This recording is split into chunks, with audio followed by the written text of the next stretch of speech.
Hello, awesome people. I hope you're having an amazing day today. Today we're taking a look at the book Natural Selection by Michael A. Stackpole. It's the fifth novel in the BattleTech series that was published by Rock. It was a republication. They took over the publication rights after FASA, and Michael A. Stackpole had already written 6 books for FASA, which was the company that put out BattleTech, the war game. So they republished those 6 books. So this was the first book I read by Michael A. Stackpole because I got started with that. The first book in that collection that we've been reading. So this was the 7th book he had published in the BattleTech world, but the first book that I had read, and the first book in the Rock collection. Although again, the other 6 will be reprinted. I've gone back and doing a deep dive into these books. I started reading them when I was in 10th grade, a year after I started playing the war game. I read the first 3 books again. Enjoyed them, and then I did a deep dive into the collection. Picked up all the ones that I hadn't read them all back to back. But then I've kept up current. Every few months, another one get published throughout the rest of high school, junior, and in college, and grad school. But then I stopped picking them up and reading them after that. I was doing a deep dive into Lovecraft and horror and so forth, and so I left behind my love of this, of science fiction and fantasy that I've been following in high school and college. So anyway, I'd kept current. I have never gone back and reread it, and I think there's value in doing that. You know, now I'm 45, right? So now I've got decades of experience and reading and perspective to go back and to say, okay, now why do I think of these things, right? Going back and looking at them. I've never read them since, right? I haven't kept current, right? So this is a bunch of new stuff. I have found that all the authors that I've gone back and reread so far have been gripping, and I've blown through their books, except for Michael A. Stackpole stuff. His stuff tends to be a lot slower. It takes me a lot. It's harder to get into. It's harder to get at. It's easier to get distracted with when I'm reading it. It's not as gripping. This book is about 330 pages long. I did 110 pages a day, so I did it in 3 days for you. I just finished it last night, and it's the 7th book that we've gone back and reread as a part of this collection. And I've gone back and reread a bunch of things that I read in grade school or junior high or high school and so forth that I've not gone back and reread, like the Lawrence Watt Evans stuff, like Misenchanted Sword. He won a Hugo Award. I've gone back and reread his short story that won a Hugo Award. I've only read it one time. I've also gone back and Fred Silverhagen's The Complete Book of Swords. I've gone back and reread a lot of those sorts of things. The Dark Sword trilogy by Margaret Weiss and Tracy Hickman. So I've gone back and reread a lot of these things, and so I think there's a lot of value in doing that, and I've been doing that here and there. It also fits the theme of this channel. This channel is named The Worst Thing About New Books, which is a famous quote by a French philosopher named Jacques Joubert, who said that the worst thing about reading new books was that they kept us from reading the old ones. So, and I've definitely done a deeper dive into reading old books. Books that were originally published in the 80s or 90s, like this series. It's decades ago, so it's no longer. So it's definitely an older book now. I also have gone back and read things from Paul Bear. I just finished Margaret Cavendish's The Blazing World. Was written in the 17th century. It was an early science fiction book, and it's a utopia. The only utopian book that was written by a woman in that century. So if that's something that you really like enjoying, I've got a video about that. Anyway. So I go and do deeper dives into things, and that's or works by, say, H.G. Wells that haven't been read, like his short story collection, those sorts of things. So anyway, so I've been going back and doing that's going back and rereading things that have been written decades ago that I read once, and now I'm going back and rereading. It's definitely on cue for what this channel tries to do. So Natural Selection picks up where the previous trilogy left off, with those characters like all the scions of all the various people in their seats from where they were at the end of the Blood of Kerensky trilogy. And now we're picking this up a few books later, which is weird because they weren't published in the Rock series yet, and there's not a whole lot of background on them. So if you haven't read the other ones, you're going to get a little, wait, who are these characters, right? For example, one of the main characters in here is Phelan Wolf. Phelan Ward now. He is originally Phelan Kell, then he'll be Phelan Wolf, now he'll be Phelan Ward. He is captured and taken as a bondsman by the Wolf clan in like the 2nd chapter of the 3rd book. He goes through a lot of character development. He's a major character in this, but there's not a whole lot of like backstory, right? There might be like a paragraph here or there to get you caught up with, but not all the huge backstory that he has in the previous book for you.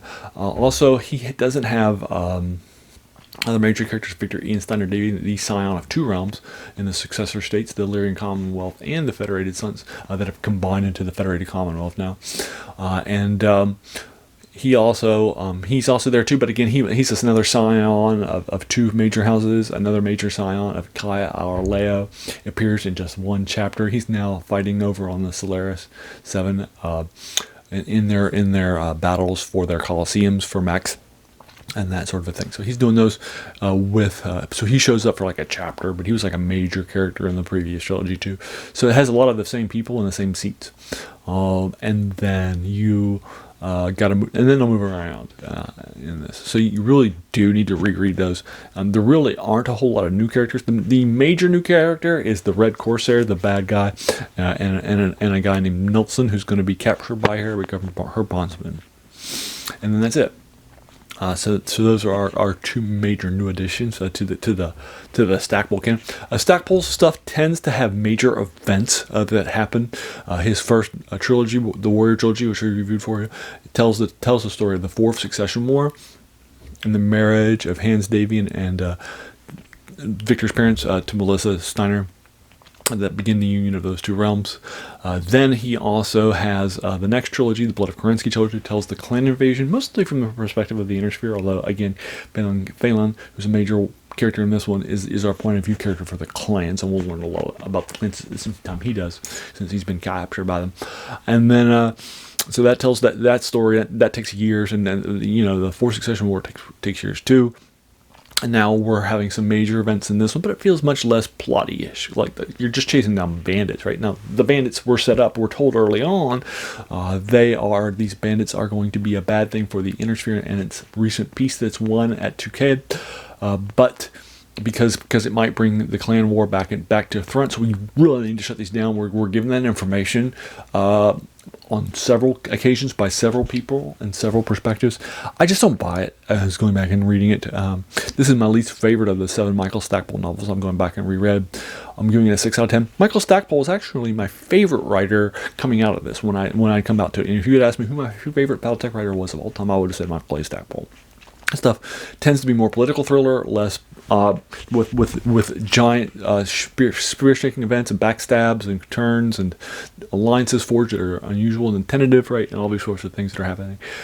It's really more of a political thriller than it is an actual proper military science fiction, like you would expect from a war game. BattleTech being made into a novel series with more than 100 novels. But going back and rereading it, everybody who's published now, up until now, has at least 3 novels that I've gone back and reread. 2 had trilogies. 1 has had 3 books, Robert and Charette, starting with Wolves on the Border, and now Michael Stackpole's 7 novels. And yet, Stackpole is probably my least favorite of these 4 writers that I've gone back and reread now. And this book I'm only giving a 6 to. I'm not even giving it a 6 plus like I gave, or 7 minus like I gave the previous book by him. At the end of the Blood of Kerensky trilogy, this is more of a 6 out of 10. It's the first 6 out of 10 I'm giving proper, and I think it's probably just a 6 out of 10. Going back and rereading this with decades of experience and reading other things. Now, again, I love Stackpole. I followed him to fantasy, to other things too. He's heavily published in the BattleTech universe. He got started publishing for the BattleTech universe. His significant other is Liz Danforth, and I actually own a piece of Liz Danforth art that was done for BattleTech, so that's pretty cool. The BattleTech IP has loads of different things. So the novels, again, have more than 100. So a lot of people start with the novels and then move to the games. There's also a collectible card game that was put up by Wizards of the Coast. There's a collectible miniature game that was put up by the WizKids games, which are, again, the biggest collectible card games and collectible miniature games producers out there. There's a war game called BattleTech. There's a role-playing game called Mech Warrior. There are a ton of video games. There also was a Saturday morning cartoon. There are toys. There are miniatures for you to fight. There's a lot of different ways that you can interact with this IP. And again, a lot of people have just read the fiction and that's it, and it's fun. No issues there. Or have read the fiction and they got interested in the world. This is set in the 31st century, about 1,000 years in the future, and we have never, in our explorations of the world and settling of thousands of worlds and systems, have ever come across intelligent life. So we have taken all of our best parts and all of our worst parts with us into the stars. And that's sort of the central conceit of this universe, which I like a lot. So we have, for about 300 years, under something called the Star League, there was us at our best parts. We were helping each other out. We were exploring. We were dedicating ourselves to the infrastructure of worlds. Then in the Ameris coup, the bad guys took over in the mid-28th century.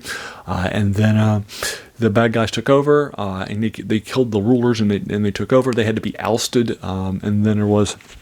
in that ousting of the Ameris coup, there was a lot of weapons of mass destruction that started getting used that hadn't been used in a long time. Seeing that, the leader of that, General Kerensky, flees the inner sphere with the army, and then he will set up the clans, which will invade in the clan invasion 300 years later. In the meantime, 5 successor states will set up in the 4 successor wars that also use weapons of mass destruction, and particularly in the first 2, that will push us further and further and further away from the Star League era with all that lost technology. And so we are definitely more in a dark age, and have been in an increasingly dark age out for the last few hundred years. And so that's it. That's sort of the central concept of the universe that you're engaging in. And then there you are. I'll go ahead and leave you to it. Have you read Natural Selection by Stackpole? If so, what'd you think about it? Again, I keep my reviews spoiler free, so I only give you the basic plot line of what was happening. But if you want to talk about spoilers, let's do it in the comments below. Just give it spoiler tags. And then thank you so much for taking some time out of your day and investing it and watching my video. We all have so many things that are happening in our lives, and we're pulled in so many different directions. So the fact that you spent this time with me is incredibly humbling, and I appreciate it. So thanks again, and have an amazing day.